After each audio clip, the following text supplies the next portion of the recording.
our career backgrounds a little bit about each one of us. Not all today, right? This is just as we go, right? Yeah, hour-long coffee. Hour, let's go. All right, first, literally everything you've ever done. Shotgun the coffee. Yeah. Wanted to get into like your guys' Warhammer stuff and the little bit I did. Yeah. Well, Connor hasn't done much of it, so I don't know. Yeah. This is not all like a house down payments worth of Warhammer. Why do you think the doors are open? That's a point of pride, baby. That's it. It is. Yeah, the doors are open because it's pride. It isn't because that room can't contain anyone. No. It has nothing to do with that. No. And like it is funny that you bring that up because Warhammer really was actually my kind of gateway into everything. Like when I was younger, I played like Magic the Gathering, but like Otto, like his parents wouldn't allow him to play that, so like it was very limiting as to what as a friend group we could actually do. And we went to air traffic at Rosedale Mall, which used to have a massive amount of Warhammer there. I remember that place. Wow. Yeah. No, that was my big opener was air traffic, and we all bought Battle Forces, and for some reason that was fine with Otto's parents. They were like, "Oh yeah, this is fine." I haven't heard about. I was about to say, I was like, "Oh, imagine." Well, that sounds like there's magic in that. You can't do that. Yeah. That's evil. But skulls for the Skull God is okay. A-okay. Let me preface something for anybody who's listening or watching. We all grew up in the Midwest in little farm communities and towns, and it was our exposure was limited. Yeah, 100%. Yeah, well, and so that was it. Like Otto's parents had heard via the church bulletin that like magic was not good. And but obviously, my house it was Pokemon cards. Yeah. But Pokemon magic, ride out corn, A-okay. Look, I'm not gonna say I might tease my mother about this, but she may have burned a first edition holographic Charizard. Oh, yeah, that's it, right? I mean, it is. I'm like, Mom, do you know what that's worth these days? That's in the fire pit out back. Yeah, it is wild to me. And it is, so we got into it, and that was my first real intro. Like I had played Mage Knights before, like when that was like a booster pack, like you got like these little minifigs that you would twist around their bases. It was super fun, and I would go to a store called Shinders all the time. Oh my gosh, I remember that too. Holy crap! Logos, Shinders was controversial because it was like a bunch of comic books and games, and then also porn. The special section, Yeah. So like my sister, and then later myself, we danced at Larkin, which was used to be in Maplewood. And so like when she would dance, and then I would just have to hang out, I would go to Shinders, which is in the same little strip mall. And so it was sort of this intro to this whole like big world of games you can sort of make up, and the rules exist, but they're kind of in your head, and it isn't video game. It's something that you play around. Like it was a very social thing for me, and that is what sort of led into all of the at the time it was third 3.5 ed D&D, and then fourth ed, and then all of these sort of different games. And it also, and I think this is the most important thing about Warhammer. If I had to, like, this is partly a joke, but also partly very true.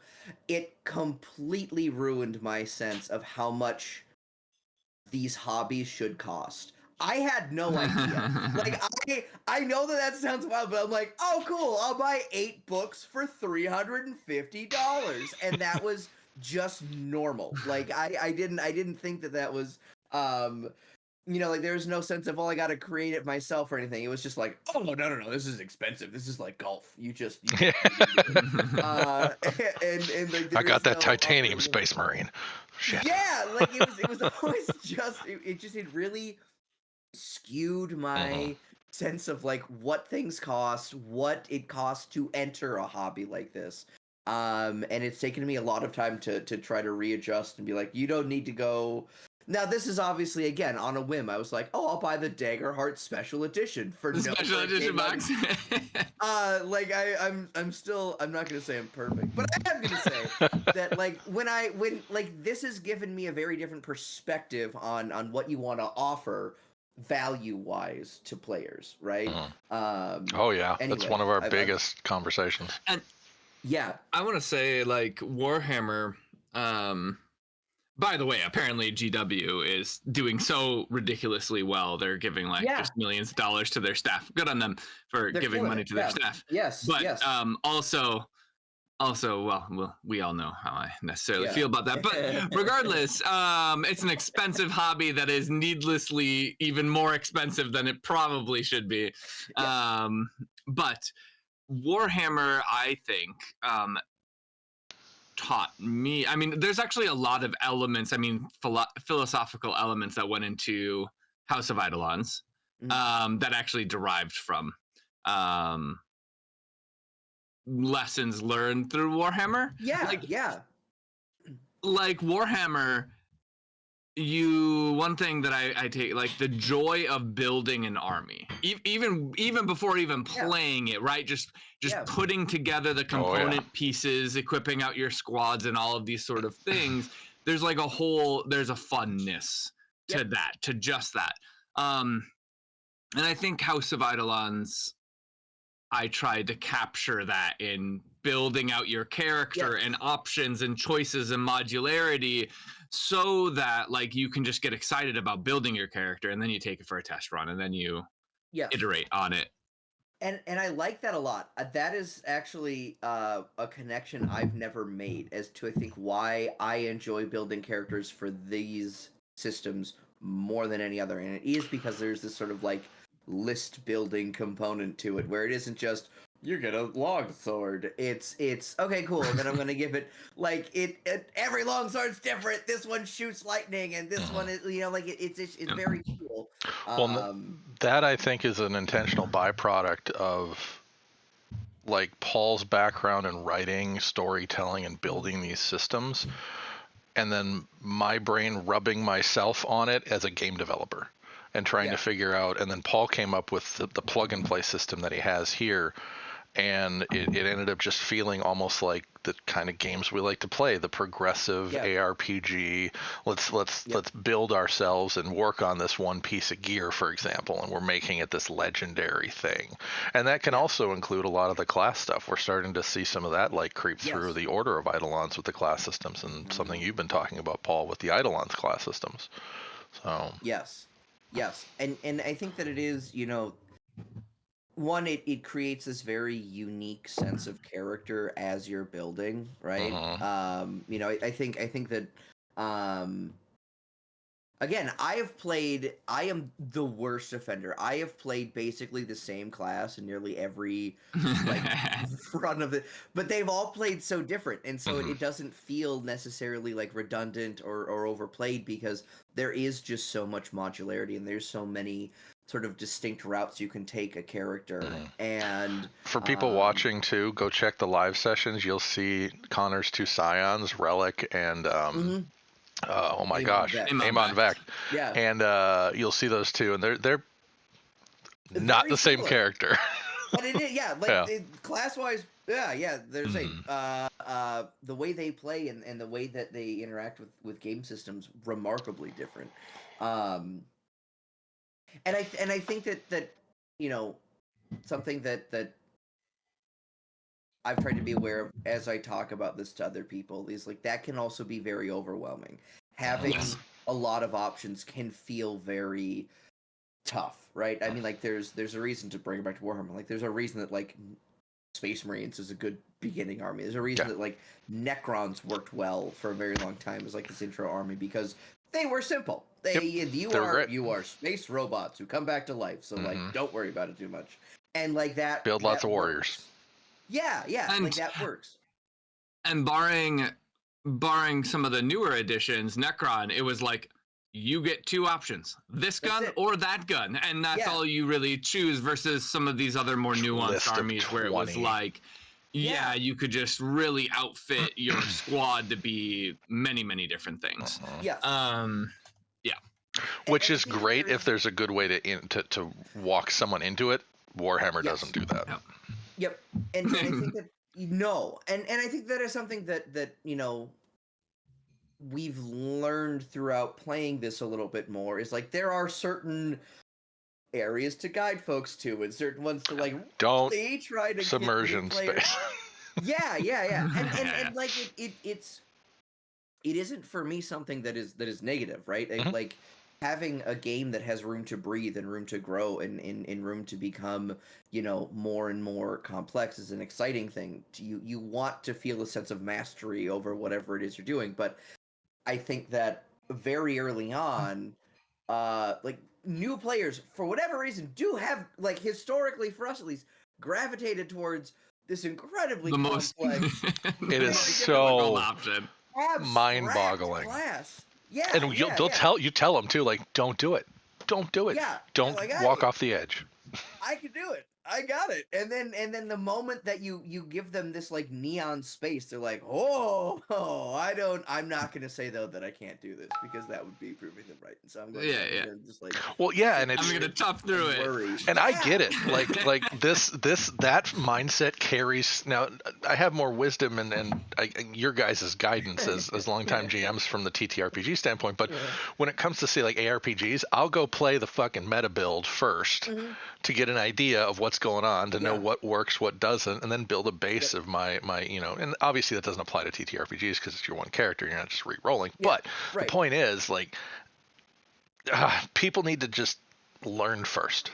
Don't try to kick your own ass at the first door to the game show. Yeah, and I think that something that I do really like about the system is, because you've taken a lot of the uniqueness of the character and put it in items and in armors and all of these different sort of things, it allows for you to have like combos that just work really well for items, or for like there are basics that you can have that you can apply to a whole range of different play styles, right? I mean, like, Swiss fingers is a common thing to have because it's just really good, right? And so you don't need to think about all of it so much, right? Well, and part of that too, with our early development, we talked about this, especially when Paul was noodling on the class systems for Eidolons. Like, one of the biggest things is when D&D or another TTRPG would make an update to, say, a class or change something, it could cascade and break so many things, and you get GMs that are now fighting the existence of a class in an encounter because it changes the entire dynamic for the whole team on an extreme level. And instead of like trying to just avert that, we just made everybody gods, and it's fun, and it's not broken, and very few, I mean, maybe 4 times we've seen like some real skewed stuff that we needed to make a quick adjustment on. Cough, razor. But that's been such a rare thing, and as someone who's worked in games for like 20 plus years, not having a mountain of bug fixes, just lists of shit that breaks or doesn't work, is so rare and special. Yeah, it works good. And to that, I think to anyone who sees this, I think it's owed to a couple things in the design philosophy of it. Nothing is locked. I mean, outside of one class, nothing is locked. Nothing is locked behind some, you can't have this unless you're X. You can, because everybody can net dive if they wanted to. Everybody can use weapons regardless of what they are, and use them well. The only thing classes are doing are enhancing those systems, not gating those systems. Minus the Scion, and we can talk about that sometimes. And I have talked about the Scion. Essentially, all of our classes in the game are plays on different systems, and the Scion is a play on a class system and a little bit of a hail kind of homage to classic class systems, as it were.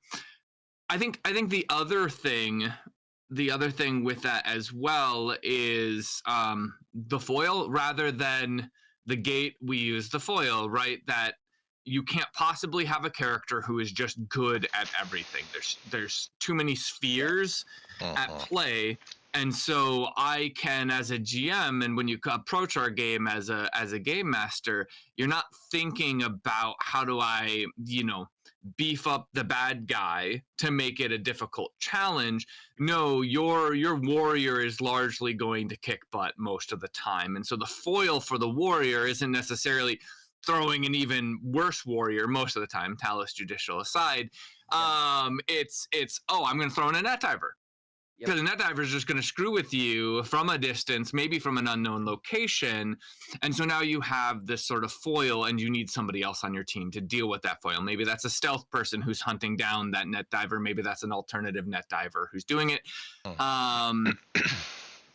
Or whatever. And so, or security systems come into play, or, And I think that something that is even bigger than that for me, at least from a design philosophy, is there are commonly just sort of like one way to beat an encounter or to, achieve whatever quest or mission or objective you're trying to do.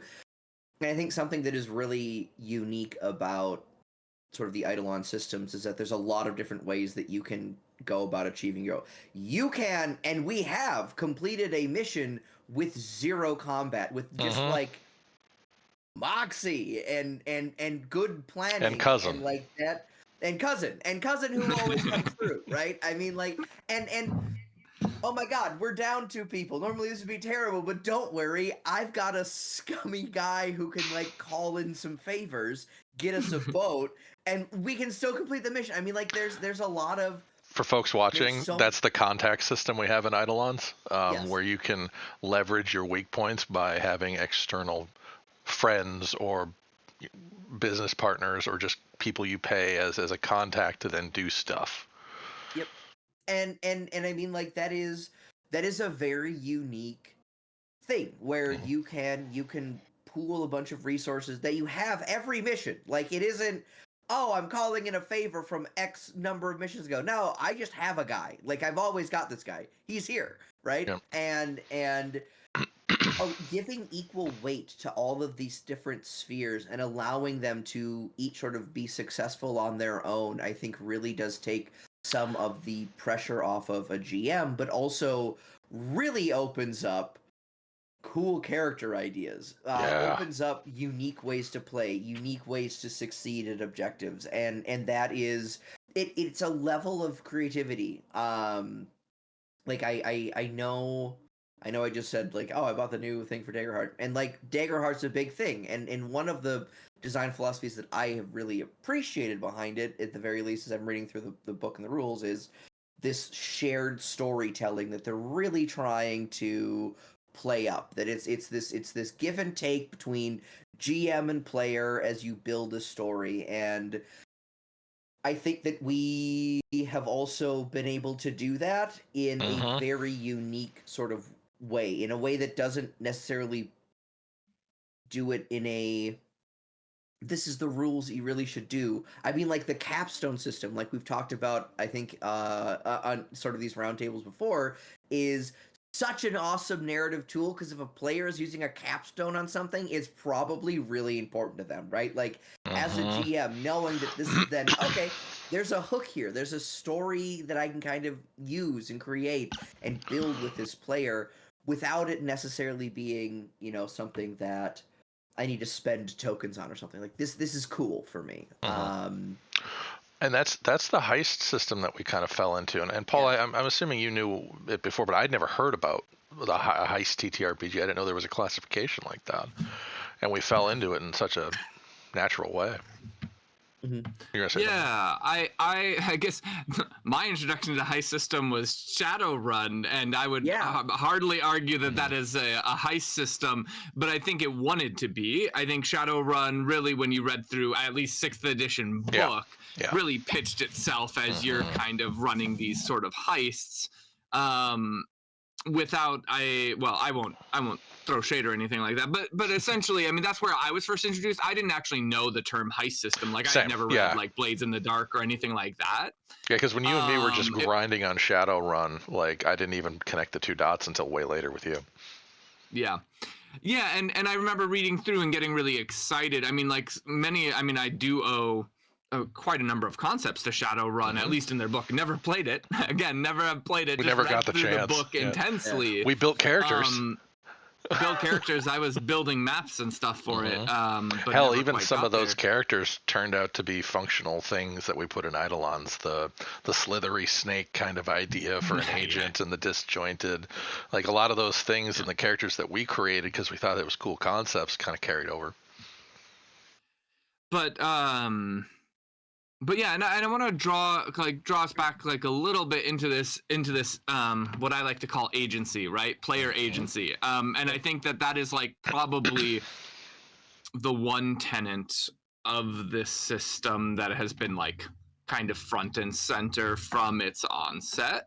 Yep. And to the point Connor was talking about, the sort of so many ways to complete your mission, and to put that into kind of a common way, we always run sessions, and you don't have to do this, but I strongly encourage it, and I think starting out is the best way to learn the system, is you run kind of a double session sort of model. At first you run a preparation session where it's all about the Eidolons making their plans, getting the mission, figuring out how to go about it, how they want to run this mission, what are the different angles, using their contacts, and then we run the actual execution. And so come session 2, it's game time. All of the plans have been laid, everybody knows their role, and you go and you execute the mission, and you make up for variables. You lose 2 people, now you gotta call a contact mid-mission and get a boat and figure it out, because boy, can we even pull this off. Do we throw the secondaries to the wind?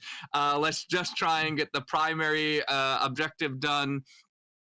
And I think this model, I really encourage you, no matter what game you're playing, is to try and adopt a model like this of allowing for more angles of success and giving time for like a preparation session to learn the information, to find ways that they can go about a mission and then achieve that objective. It's not just a singular, beat the boss. Though sometimes it's fun, and we've certainly had missions where you have to fight, just grind it out, a dude who's hard. But that's usually not tied. That's not like the objective, It's often, that's the one thing in your way that you can't get around, or something to that effect. And I think this agency and player agency, and this many choices, is the thing that is overwhelming. And it's what I think most people actually, like, when it comes down to it, it's what most people actually want out of a TTRPG experience, a tabletop role-playing game, is they want it to be more than a video game. They want it more than, they want it to be very, very dynamic, and they have so much more ability to effectuate the world. And a big thing when we talked about agency early on, and we wanted this, like, bringing people back to that storytelling together and not just on rails, as useful as that can be, having that open-endedness and allowing that to be easily accessible. So we were thinking, how do we do that? Well, having those 2 sessions, that planning and execution, gives the GM and the players time to not only formulate that plan, but the GM the ability to prepare for it, and to either build in the alternatives or run with what the players are known to do. Because not everybody can be a Matt Mercer or a Brandon Lee Mulligan and just like off the cuff just throw it down in some tilt shift thing in the mission. And this kind of helps make it buffers that, I think. And this is coming from an individual who I've never GM'd. Like, I'm still in the process of considering at some point in the future, but it's terrifying. It's a scary thing for someone who doesn't do that. And the weird part is I don't have a fear of like public speaking or talking to people or all that fun stuff, but being on the spot to pivot and think about story stuff that the players do or don't want and not keep it on rails is something I'm struggling with. But our system, I think, tempers that.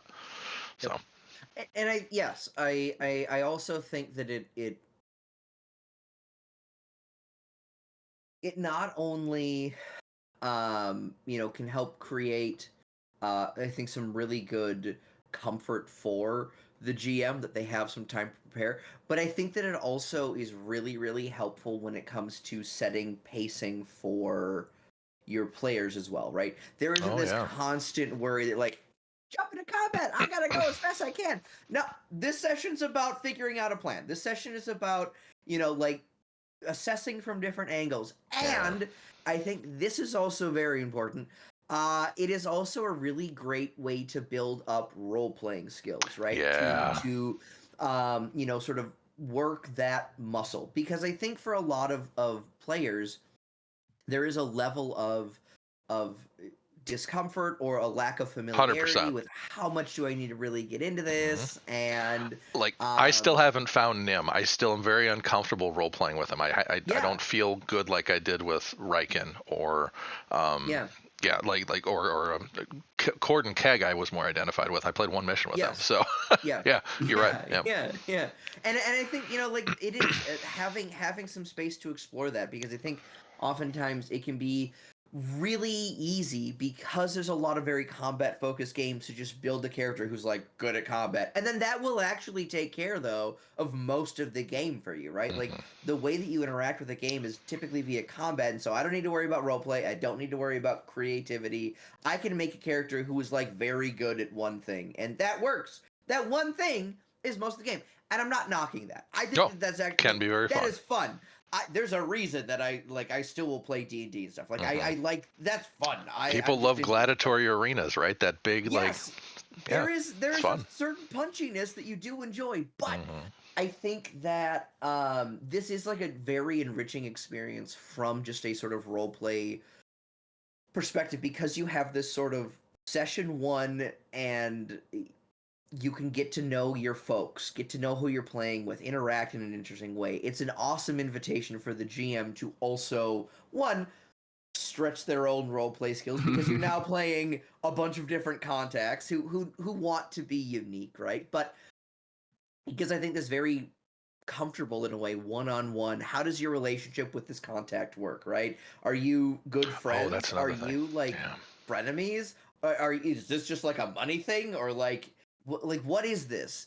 And I think that it allows for an eventual warming up of the sort of role play aspects of this game. That is very cool. On that note, really quick before I forget, because I forgot earlier to bring it up when we were talking about contacts, that's another part of that, the contact, the layered heist system, the double mission system, where your contacts make it, in my opinion, easier for a new player to build a backstory around your character. To have that contact and be like, all right, how did I meet them? And what made us bond or work together? Is it job? Is it money? Is it personal? Like all that stuff takes 30 minutes to sit down and think about and put together an idea for this character to help back up you and inform your own. And then that layers into the planning stages when you're calling them, when you're interacting with them. Now, that does put a little pressure on the GM. Kudos to Paul here for being able to run on the fly and switch to all of our weird contacts, cough, cough, Kel. But like, so it is a little pressure there to kind of have to role play those things, but yeah. Let me tell you, Kel's contacts are not the hardest. When Cash was around, oh my gosh, that was like 6 different contacts, and I'm like, oh my gosh, okay. Well, but I think that it is it's a unique. I mean, like Amon Vec just got contacts that didn't even have names when they were created. I mean, it was just Talisman guy. Yep. And I think that it is a really fun way to explore your character. I don't know what they're going to be like either, and so it's a way. I think when I think about running this game too, like this is how as a GM I would test. What sort of character are you playing? Are they mean? Are they nice? Like what are they like? Because these are people who are supposed to be important to them, close to them. That are giving them something. So like if I call you and I'm like, hey, how's it going? And you're like, shut up, you piece of shit. It's like, shit. I now know your character's not a very nice guy. That's good for me to know, It is, I think it just warms up this learning process. And again, a very comfortable, very fluid way, It's also made The contact system. I mean, I've been delighted, right? When I first put together the contact system, again, this was very loosely based off of like a little bit of this in Shadowrun, right? It kind of talked about having contacts, but no real solid system. And I was like, I think there could be a whole system put around this that we could really flesh this out and make contacts very, very important and key. And it has been a delight discovering how fun and amazing contacts can be as rewards. Like we've had missions where it's like, oh, I really want to save this person. I really want this person as one of my contacts, you know? Like this has driven so many decisions in mission. Yep. And so many like hero moments because you're just like, this person's really cool. I really want them as a contact. It's also been amazing plot hooks, amazing directionality. We had a mission where one of our Eidolons brought on her contact into the mission and without too much thinking about it. And my stress level just spiked, by the way. The contact, as a GM, I use this contact to actually divide the party. And it created for some pretty good like horror-esque, like suspenseful, really kind of intense moments as they tried to save this contact unsuccessfully, unfortunately. But I mean, that's the thing, contacts can die. There's things at stake, and as soon as your players learn that, it's like it becomes this very multifaceted system of like, yeah, I can use my contact. If that mission goes sideways, I could lose that contact. Maybe they get discovered, they're gone now. And so it just creates it's a fun place to play as a GM, to really grab hooks into your players, to draw them into the story, to even develop story around their contact. We had one contact in our mission that they actually found out at the end of the mission that this contact was the one who hired them for the mission they were doing. And it was kind of like a betrayal moment. Or almost betrayal moment for one of our characters, and really created, you could see on his face even just like, ooh, that kind of heart punch, that gut punch. We found out it was him. So it can make for really, really good storytelling. And I think it makes for go ahead. No. I think it makes for unique rewards. This is something else that I'm going to talk about, because I do think this is a unique part of this game. We don't typically get like items as rewards or anything, you know, like it isn't like, oh, here's this super cool.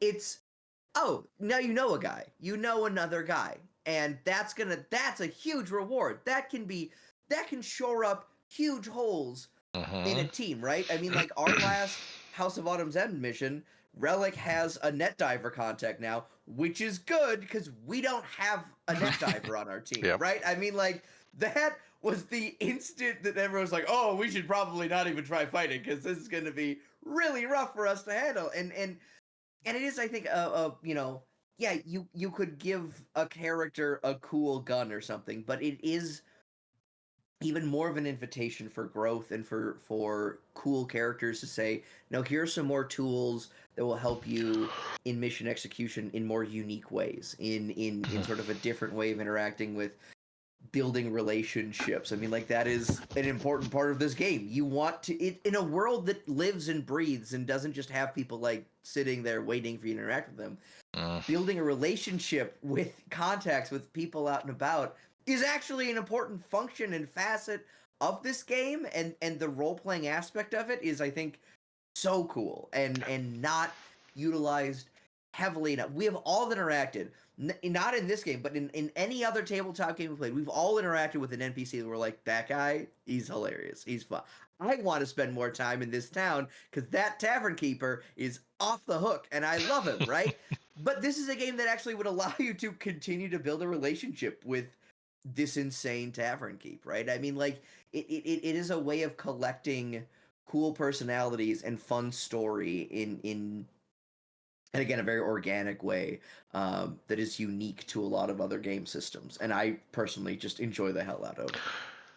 And to all those points, this is also something, and I give credit to our group of people that we play with, Brandon, Jamie. Kel, being new, has done really well with this. You guys have major experience here, but we're able, because of how the contacts inform your character, your interactions, and gives the GM ammunition, if you will, our group is very good at being able to separate our characters from our own personal choices in a lot of cases. Yeah. And where that dilemma where we were trying to save Kel's friend, I wanted to go right and up with the whole group.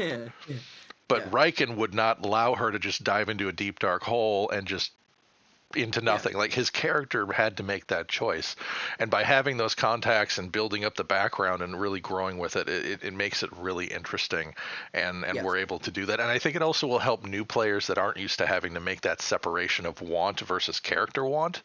It helps inform some of that. At least I feel that way. So No, and it is I think that it is a very, I mean, that's true of any. It's tough sometimes to chat. Like, and I will just, like, for the record, I am the worst offender. Anybody who spends any amount of time playing with me is going to be like, Connor's probably not going to play an asshole, right? Like, I can't do that. Like, I have got this very, like, Mr. Rogers approach to how I play these games. It's like, perfect. Well, never change. You gotta never change. I love it. And that thing, I just enjoy. And there's a million different ways you can play nice guy, but I totally get how there's a tension there, but I think that oftentimes this is what I would say. This is my little bit of, like, advice. If you are constantly struggling with what would my character do versus what I would do, you need to create a different character personality. You have got. It's not going to be fun if you're constantly like, I want to do this, but my guy would never. That's not off like that. Yeah, 100%. Align with your own. Just play your character. It's your agency. The agency. I hear people who are like, "Oh, I'm not that into role playing games," because and you sort of, through investigating, figure out, well, yeah, they played this edgelord, and they are a grandma, right? Like obviously, it's going to be very, very tough to wrap your head around getting into this character, and there's always, like, this improvisation bit to it, right? And some of it is just rolling with it. Like. There was a scene where in our first campaign where I think Cash just, like, laser eyes a guy, and, like, would Connor the person be like, "Hey, that's whoop." Yeah, yes, of course I'd be upset, but also I want to let people cook a little bit, so obviously you don't want to, like, sit nitpick and be like, "That wasn't very nice. They were just sharing their feelings," like that. So I like letting a certain amount of that go, but playing something that resonates with you, in a way that you can repeat week after week. I think is a bit of advice that I would give to people starting out in this game. And I didn't even think about that until now. And Paul, you've commented it, I think, in the past to me, but I generally play like a stoic character. That's just kind of where I lean to. But man, I need to bring Case back. I need that golden retriever energy again. The golden retriever. Yes. And I think that's such a fun way to play, right? As a GM, playing a bunch of different people is something you're a little bit more used to. But when you're a player, play something that you enjoy to be. Like this is you if you had a bunch of cybernetics or a hugely mutated body or, like, cool mind powers. This is a power fantasy. This is what we built for a reason. You're supposed to feel godly, not a level 2 bard in a tavern that got too drunk. Right. Like, and again, sorry, pulling on that Warhammer thread again, like the whole Space Marine. That was one of our concepts early on. Is like people don't come, like, when you boot up a video game or whatever. I mean, there's a sub segment of people who want, like, the I am a dirty farmer with no experience who, like, is gonna die to a sheep. I need to start with bunnies, and some people want that. But the vast majority of people don't want to start there. The vast majority of people want to feel a little bit badass, and so that informed our decision making. Is whatever you focus on, you're going to be really good. Mission 1 and 2, you're gonna feel like a god. If you're playing with me, mission 3, you're gonna be humbled a little bit. But this is a well-known fact at this point in every single one of my games. I'm very looking forward to Sam and Otto and you when you guys get to mission 3. Yes. Also, super jelly people living near each other. They live in mission, Minnesota. I live in Florida. Yeah. But what you're good at, the whole point of the system is the areas that you're good at, you're going to be kind of top notch. And you're not going to come across many people who are competing with you at that level very often. It's going to be basically only other Eidolons. And anything else, you're really going to kind of be better than. That doesn't mean you always succeed, but it does mean most of the time you're able to outmaneuver. And that's where people like to be. And so we're just saying, yes, go and be that. You don't need to when the game is more than just a big HP pool that you have to get through. It is a dynamic system with lots of foils, and that allows you to be badass and also vulnerable. Yes, but I think that this is actually, so this is something that I've found very, very interesting. There are a couple points I want to make. The first is, I think that a lot of game systems have a really tough time making you feel cool and powerful very early on, right? I mean, like, you can have this super cool backstory where I'm like this grizzled veteran, and then I get killed by a goblin because I got like What's the most played levels to start with? It's like level 5 and 7 in D&D, like statistically. For a reason, exactly. Like that's where you start feeling good, and I think that this has been a very different system where all of a sudden, what I've encountered are people that are like very not uncomfortable, but they're surprised by how good they are early on. They're like, well, wait, I cleaved that guy in half? Yeah, you did. Yeah. Mission 1? Yeah, you did. That's it. Every time I've seen a mission 1 played, it's always people who are like, oh, I could do that? And you're like, yeah, you are terrifying. And people should be afraid of you. And that's not necessarily something that is common to come by in a lot of games. But I also think that there is this almost reluctance to be good at it. The thing that I have seen people struggle with the most in this game is the concept that they're actually very good at what they do. Like the number of times they're you are an elite. Well, but I don't want to fight them. And I'm like, why? Because you could kill them. Like, you're good at this. I know this. We called it Eidolons was a placeholder name at the beginning of this whole process because Paul and me weren't sure, and it settled in. And if any of you are interested, go look up the definition of it. There's a reason we chose that. You are an Eidolon. You are elite. You are a space marine to a human, not directly, but the comparison and difference is it's significant. And lean into it. Have fun with it.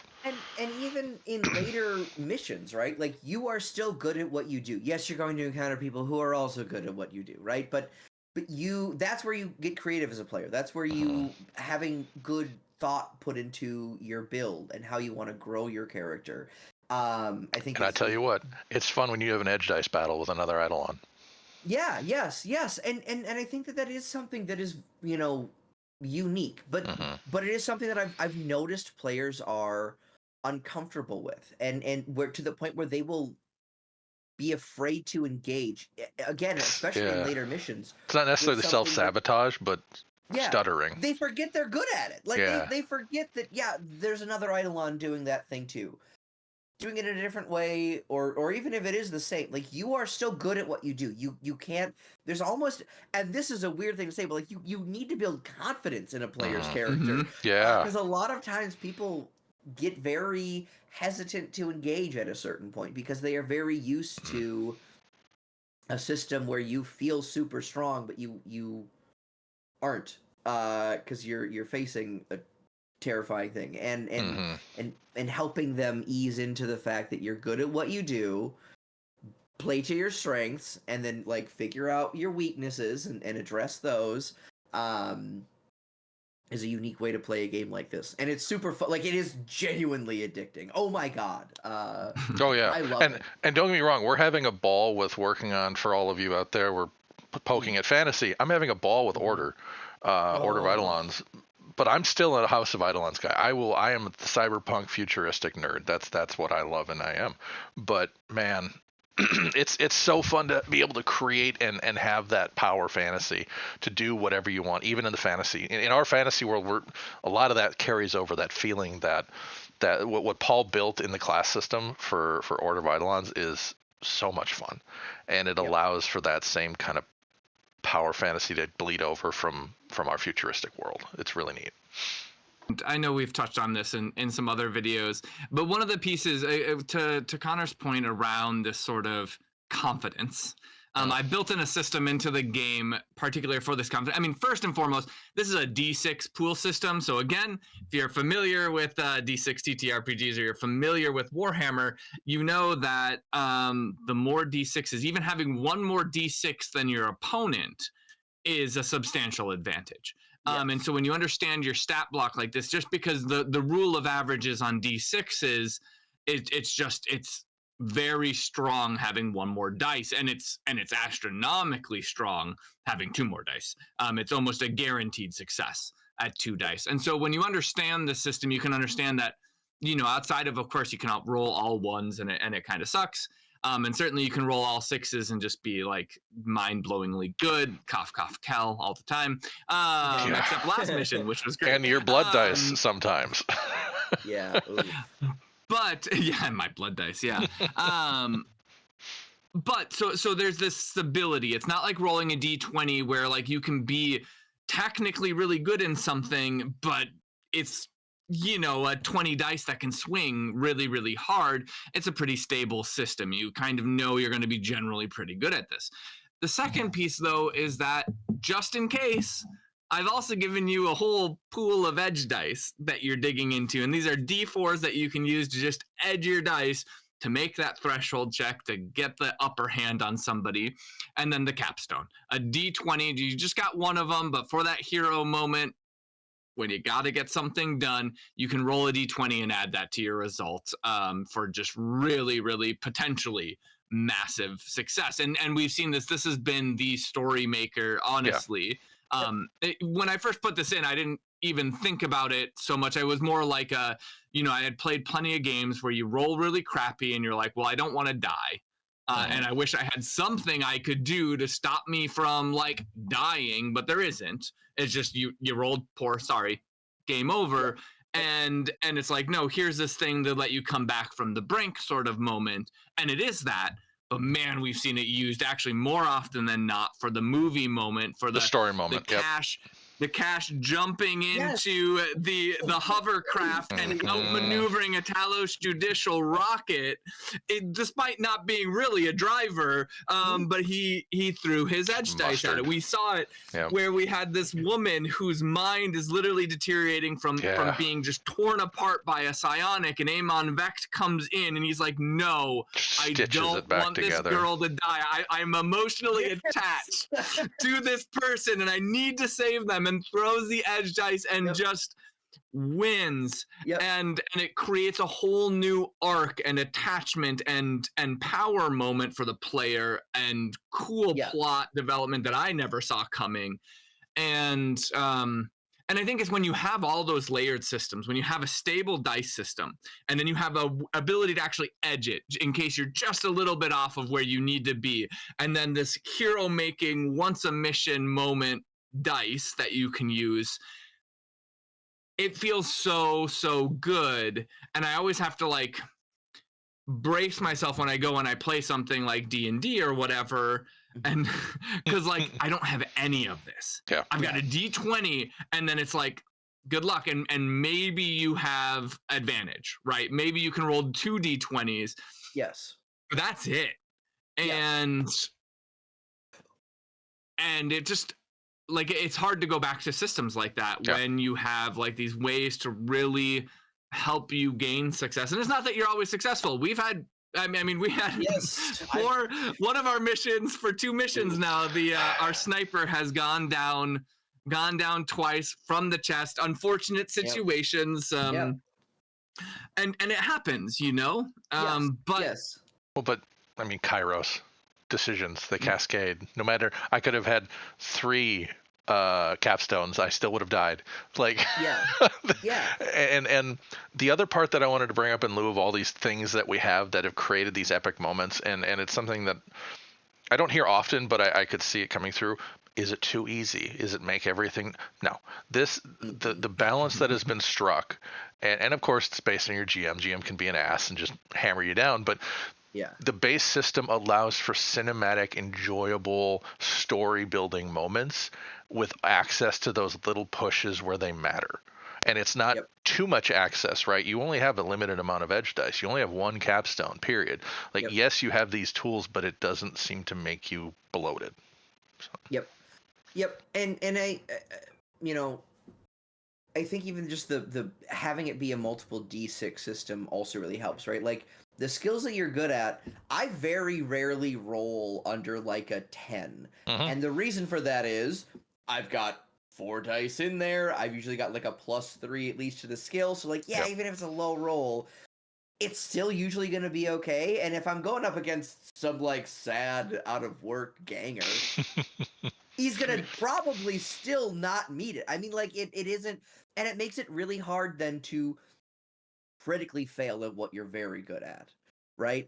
And I think that's something that Paul was talking about, like this D20 system that can get very swingy. One of the things that's very, very tough for me in a D20 system is you statistically have a 1 in 20 chance anytime you roll a dice that no matter what you do, it's just going to suck. You're going to get not just a failure, but like an even worse result, right? And in this system that is so much more difficult to do because it's based on differences in what you both rolled. And so it can be really tough to actually critically succeed, or, and this is nice for players, really tough to critically fail. And yes. I want to bring it back to human psychology in role playing.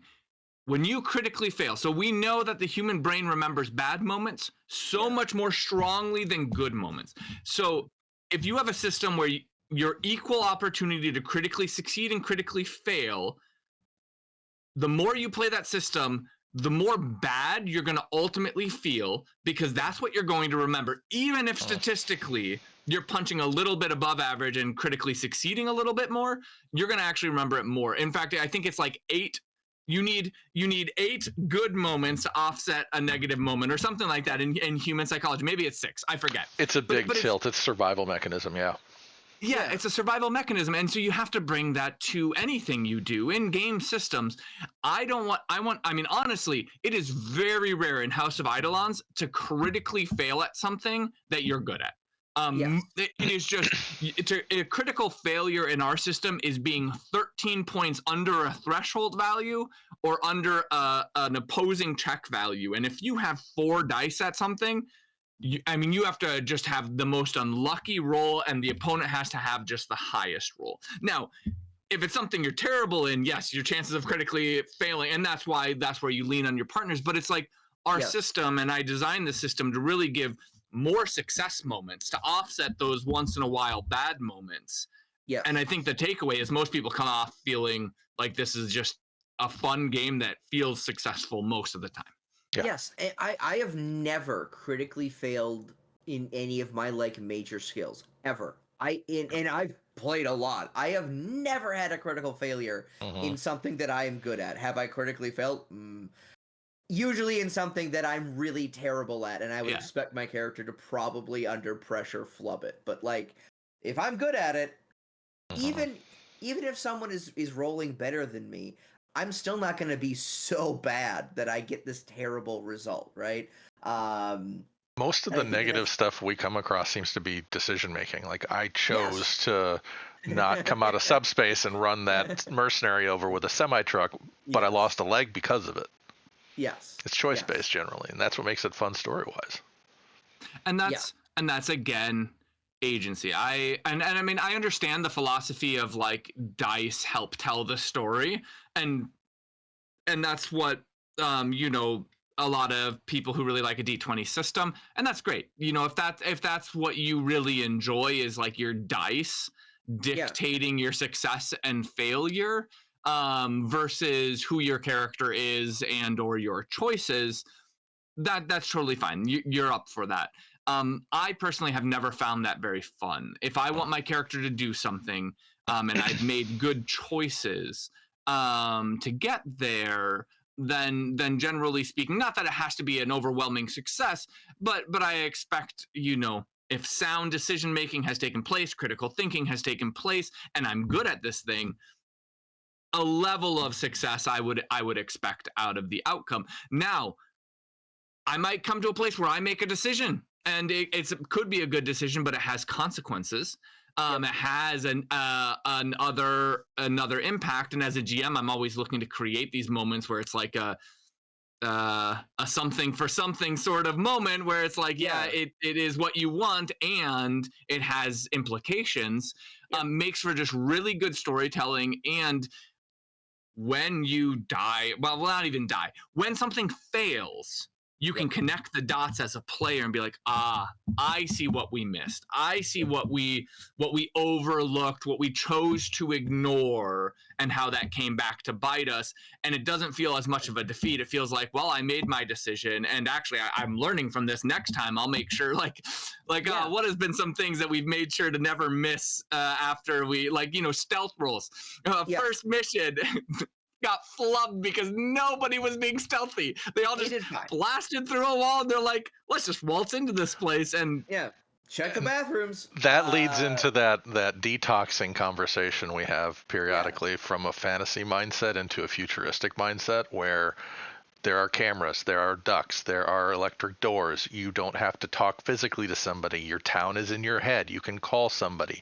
Like, knowing the options, it's such a bigger space of like water, and you're in the little dinghy and you have to figure out where to go, and it's not a pond anymore. So this is one point that I wanted to make before I forget it is, again, from sort of a role play perspective, something that I think makes people a little hesitant and has led to like some not super fun RPing situations is when you do have a plan and you are trying to execute and you critically fail a roll, you feel like you've let your group down, right? Like, it can be a very uncomfortable position to be put in fairly frequently given the system, where you just feel like you are the dunce, like you are just the worst, like bad night of rolling. Is a liability, and that sucks. I mean, like, that nobody's gonna say, oh my god, my favorite part is when I couldn't do literally anything and then the mission got harder because of what happened, right? Like, and I think that this system allows for, if you are sticking to the plan, if you are planning correctly, if you are thinking ahead, you usually are not going to let your team down. And if you do let them down, more often than not, it's something you did on purpose. It's a betrayal that you're trying to hide. It's something that you're keeping secret. It is, it's it's Josh, something like that. Look, I feel targeted, all right? No, I mean, like, Cash could have sold us down the river at a million different points, and then he ultimately left the final mission. And like, he left you midpoint. and like, that is just one, perfectly Cash, but two, that wasn't a roll he made. It was he knew that was what he was gonna do, to the point where he was like, give me a random number. It's gonna be a 50-50 shot if Cash just leaves or not, right? And he leaves. Calls up Allison and he's out of there. And like, but that isn't because he critically failed a roll. It's because he knew his character, and he all of us saw it coming. No one was surprised. No one's like, no one was surprised. Cash, this save his own skin guy. Heavens, no. Like, reformed in the loosest sense possible. And so that led to a fun moment, but it wasn't down to rolls. It wasn't down to something he couldn't decide. It wasn't something that took agency out of his hands. And that is where I think I have discovered that, like, people who are newer to role-playing systems end up feeling more comfortable in this because they haven't had the bad experience where they completely let the team down because they got a 1, right? And that's a lot of the nervousness and anxiety that I see from people who've had a bad experience at a table. It's because, due to the dice, they didn't. And some of that, like, I don't want to, some of that's the GM. At a certain point, you also want to cut your players a break, right? Like, you can tell when somebody's having a bad time. And I think that it's up to a good GM to just be like, let's not keep beating the shit out of you, right? It's not going to be fun. And to wrap it kind of all up, to riff off of that and to to kind of bring this time to a close, yes, a GM can definitely temper down, in some of these other systems where it's loose. But I mean, goodness, I've played some games where it's just bad rolling all day long, and we have games where it's bad rolling. Oh yeah. In our games as well. But with edge dice, with capstones and other things like that, you can still make averages that curve. It helps smooth things out and makes it feel better. And most of all, like to your point, Connor, it's so well said. Agency, like it felt so natural. Everybody had gotten to know who Cash was. It felt so natural what he did. No one was surprised. And you know what? The mission was still a success. And one of the most exciting points of that mission is at the finale. There is no capstone. The capstone was used. Yeah. And Connor has to psionically convince this person not to basically punch a nuclear warhead and detonate it. And just happened to be the most amazing D6 roll. It was like triple sixes plus a 5, and just blows. I think we have video confirmation too of that. It was wild. And pulls him back from the brink, and there was no capstone to help. I mean, I think there was maybe an edge dice, and that was it. And it was going to be like a 25 check, and you got like 26. And I wasn't going to shift on it because personal choices up to that point was to allow this person to get to that point when I was making it clear time after time that they were like self-destruct mode, and nobody had interfered. So I'm like, I'm just going to set a target, and this might end in a tragedy, and just pulls it back from the brink. And it was just, unbelievable moment. Yes, and it is. It's fun. I mean, like, the most unbelievable moment for me in that whole game was that Cash called Amon. It was like, hey, so sorry, I love you. And like, something not normal for his character, right? Like, he did everything by the Cash book up until that point, and it was this little extra that was, again, it's this player agency, this player creation where it does feel like, I mean, Cash, a shout out to Brandon, was, I think, like my favorite person I've ever played with. That was Cash was so great. I'm torn. Zircon has a special place. Amon's whole mission was for Zircon. You just genuinely enjoy Brandon, right? Like, Brandon, if you're watching, you're like just awesome. But and I want to have Jamie and Brandon on here in one of these mornings too, and I'm sure we'll talk about these characters and stories, and we want to have a lot of folks just to kind of pop in and have a nice morning. But Connor, you haven't had enough time with Imbolc yet, though, so we'll get there. Yeah, I am very excited to see this. Like, Irishman is going to be. You said Imbolc. I was thinking Imka. I'm like, what? Oh. Wait. No.